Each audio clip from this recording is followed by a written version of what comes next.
the fractions are going to add up to 1. Okay, so anytime you have something versus not having that thing, those should always total 100% if those are your only two options there. All right, one more question.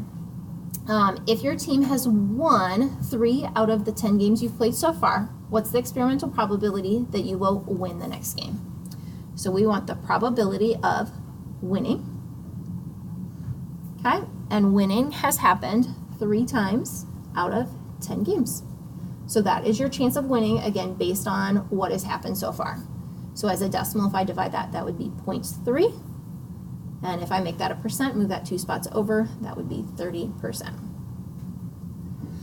All right, then what's the experimental probability that you will lose the next game?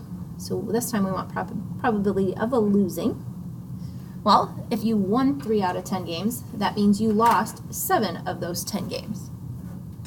All right, so we would have to then just, if you divide that, it's 0.7, and then we move that over 2 spots would be 70%.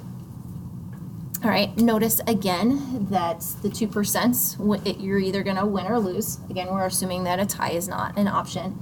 The winning and the losing together total 100%. All right, so again, that's experimental probability. So experimental probability is what actually happens when you conduct an experiment, whether it's playing games, checking out books, rolling dice, whatever you actually do. It's the chance that something happens out of the total.